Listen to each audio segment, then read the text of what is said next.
नमस्कार, आप देख रहे हैं योगी अनकट। आज योगी अनकट के इस एपिसोड में मैं आपको बताऊंगी पश्चिम बंगाल चुनाव में सीएम योगी आदित्यनाथ के उस हुंकार के बारे में जिसने चुनावी मैदान में हलचल मचा दी है। बताएंगे कैसे बंगाल की धरती पर योगी के पहुंचते ही सियासी पारा चढ़ गया, कैसे उनकी रैलियों और रोड शो ने विरोधियों की नींद उड़ा दी और क्यों बीजेपी योगी को चुनावी गेम चेंजर मान रही है। तो वही बंगाल में सीएम योगी ने मंच से ममता सरकार पर जोरदार हमला बोला है। कानून व्यवस्था से लेकर भ्रष्टाचार तक कई मुद्दों पर घेरा। जय श्री राम के नारों के बीच योगी ने ये साफ संदेश दिया कि बंगाल बदलाव चाहता है। योगी ने कहा कि बंगाल की पहचान आतंक और तुष्टीकरण नहीं, संस्कृति, राष्ट्रवाद और विकास की है। अब सवाल ये है कि क्या योगी की एंट्री से बंगाल चुनाव का समीकरण बदल जाएगा? क्या बीजेपी को मिलेगा बड़ा फायदा और क्यों विरोधी दल लगातार योगी पर हमलावर हो गए हैं? तो चलिए बिना काट छाट के जरा विस्तार से जानते हैं बंगाल में योगी फैक्टर कितना असरदार है।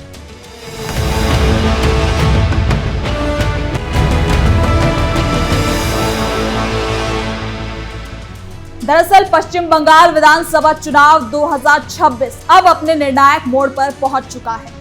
अंतिम चरण के मतदान से पहले राज्य का चुनावी माहौल पूरी तरीके से गर्मा चुका है। चुनाव प्रचार भले ही थम गया हो, लेकिन भारतीय जनता पार्टी ने चुनाव प्रचार के आखिरी दौर में अपनी पूरी ताकत झोंक दी है। अब इसी रणनीति के तहत उत्तर प्रदेश के मुख्यमंत्री योगी आदित्यनाथ को पश्चिम बंगाल में कई बड़ी रैलियों, रोड शो और जनसभाओं के लिए उतारा गया। बीजेपी को उम्मीद है कि योगी की आक्रामक शैली, हिंदुत्व की रणनीति और कठोर प्रशासक वाली छवि बंगाल में पार्टी के पक्ष में माहौल बना सकती है। दूसरी तरफ पश्चिम बंगाल में चुनाव प्रचार के दौरान पहुंचे झारखंड के स्वास्थ्य मंत्री इरफान अंसारी ने एक स्थानीय नेता का जिक्र करते हुए योगी आदित्यनाथ का मजाक उड़ाया है। साथ ही बीजेपी के जोश को देखते हुए टीएमसी इसे बाहरी नेताओं के सहारे चुनाव लड़ने की कोशिश भी बता रही है। बंगाल में योगी की हुंकार, ममता पर योगी का वार। आपको बता दें कि 27 अप्रैल को योगी आदित्यनाथ का पश्चिम बंगाल दौरा सबसे ज्यादा सुर्खियों में रहा। ये चुनाव प्रचार का आखिरी दिन था। ऐसे में एक साथ कई अहम सीटों पर रोड शो और सभाएं की, जिसमें सीएम योगी ने कल्याणी, धनेखली, दमदाम जैसे क्षेत्रों में जनता को संबोधित किया और बता दिया कि इस सीट को बीजेपी ने रणनीतिक रूप से खास माना है। पार्टी का मानना है कि इन इलाकों में मजबूत प्रचार अभियान से अंतिम फैसला मतदान पर कहीं न कहीं असर डाल सकता है और सीएम योगी के इन इलाकों में पहुंचते ही भारी भीड़ भी देखने को मिली, जिसे बीजेपी काफी पॉजिटिविटी के साथ देख रही है। इसके साथ ही क्या कुछ कहा सीएम योगी ने, सब कुछ जानते हैं इस रिपोर्ट में। और अगर कोई माफिया सिर उठाता है, यूपी का बुलडोजर उसको सड़कों पर एक्सप्रेस वे पर उसकी हड्डी तस्वीर एक करता है।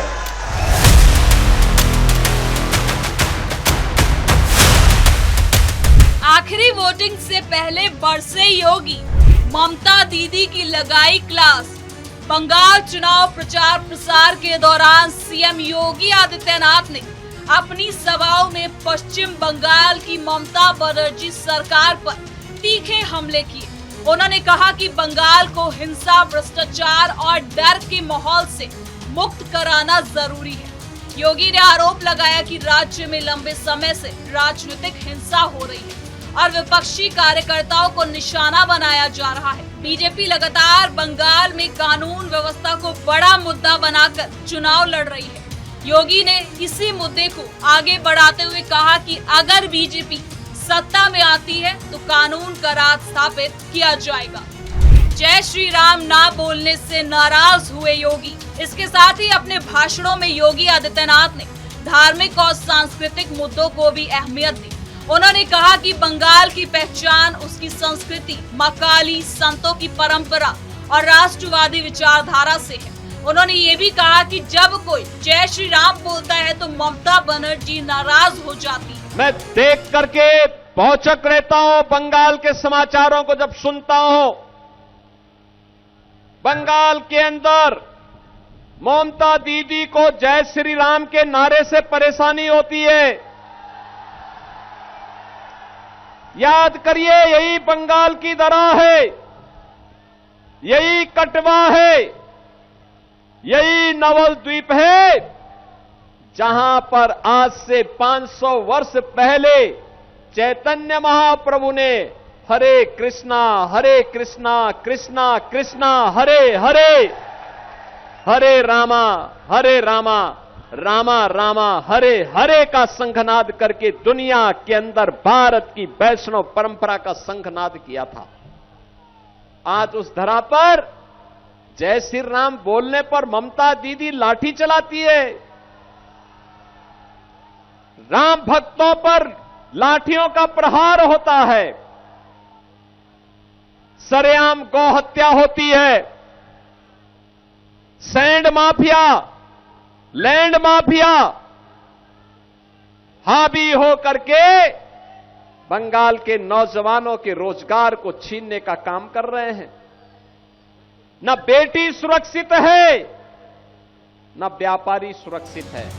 आपको बता दें कि बीजेपी लंबे समय से बंगाल चुनाव में जय श्री राम के नारे को राजनीतिक प्रतीक के रूप में इस्तेमाल करती रही है। योगी के भाषणों में भी यही रणनीति साफ दिखाई दी। बीजेपी का मानना है कि इससे हिंदू वोटरों का ध्रुवीकरण हो सकता है। इसके साथ ही योगी आदित्यनाथ ने यह भी कहा कि बंगाल को आतंक और तुष्टीकरण की राजनीति से आजादी दिलानी होगी। बीजेपी राज्य में घुसपैठ, सीमा सुरक्षा और सांप्रदायिक तनाव जैसे मुद्दों को भी उठा रही है। पार्टी का कहना है कि टीएमसी सरकार वोट बैंक की राजनीति करती है और कानून का समान रूप से पालन नहीं कराती। बंगाल चुनाव बीजेपी के लिए सवाल। आपको बता दें कि बीजेपी के लिए पश्चिम बंगाल चुनाव प्रतिष्ठा का सवाल बन चुका है। पार्टी पिछले कई सालों से बंगाल में अपनी जमीन मजबूत करने की कोशिश कर रही है। लोकसभा चुनाव में बीजेपी को राज्य में अच्छा प्रदर्शन मिला था, लेकिन विधानसभा चुनाव में उसे सत्ता नहीं मिली।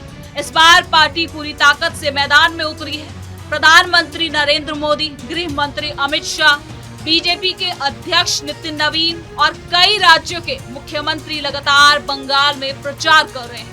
ऐसे में योगी आदित्यनाथ का दौरा इसी बड़े अभियान का हिस्सा माना जा रहा है।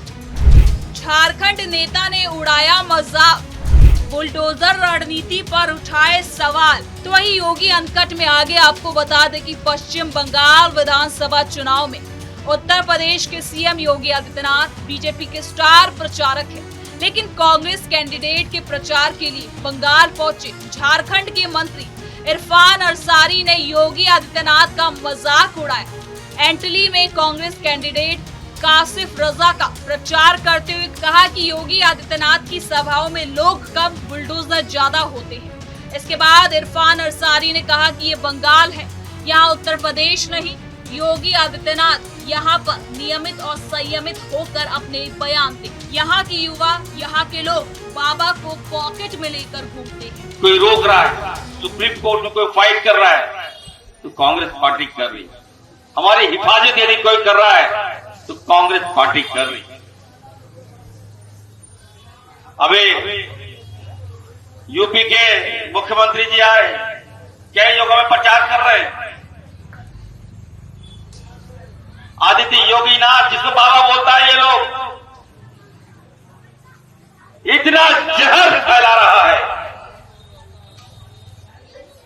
उसके सभाओं में आप चले जाइए, वहां पे आपको पब्लिक कम मिलेगा और बुलडोजर ज्यादा मिलेगा। क्या दिखाना चाहता है, क्या संकेत देना चाहता है? क्या अगर बंगाल में भाजपा की सरकार बनेगी तो अपने लोगों को उत्तर प्रदेश की तरह बंगाल में भी बुलडोजर चलाकर आपके आसियानों को ध्वस्त करने का काम करेगा। मैंने कहा, कुल्टी में मैं कह रहा था, ए योगी याद रखना, ए बाबा याद रखना, ये उत्तर प्रदेश नहीं है, ये बंगाल है, बंगाल। यहां के लोगों को नहीं जानते हो, हमारे यहां के युवाओं को नहीं जानते हो। तुम जैसे बाबाओं को यहां के युवा जो है पॉकेट में रखता है, और बाबा को पॉकेट में रखता ही नहीं है। एक एक दिन में 10-10 बाबा खाता भी है। बोलता है, मुंह में डालता है और फेंक देता है। याद रखना योगी, बंगाल से मत टकराओ।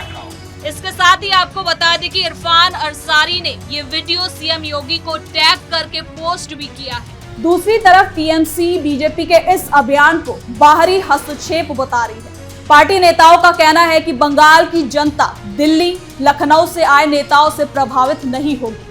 टीएमसी का यह भी दावा है कि बंगाल की राजनीति, बंगाल की संस्कृति, भाषा और स्थानीय मुद्दों पर तय होती है।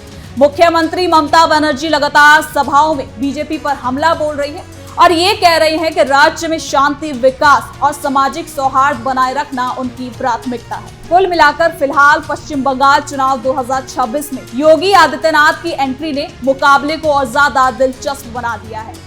बीजेपी बंगाल में योगी को बदलाव के चेहरे के रूप में पेश कर रही है, जबकि विरोधी दल उसे ध्रुवीकरण की रणनीति बता रहे हैं। अब बंगाल की जनता किसे चुनती है, इसका फैसला जल्द हो जाएगा। लेकिन इतना तो तय है कि चुनाव के अंतिम दौर में योगी के दौरे ने पूरे राजनीतिक माहौल को नई ऊर्जा और नई बहस दे दी है। तो फिलहाल के लिए योगी अनकट में इतना ही। देखते रहिए कैपिटल टीवी उत्तर प्रदेश। कल फिर मिलेंगे नई खबर के साथ। धन्यवाद।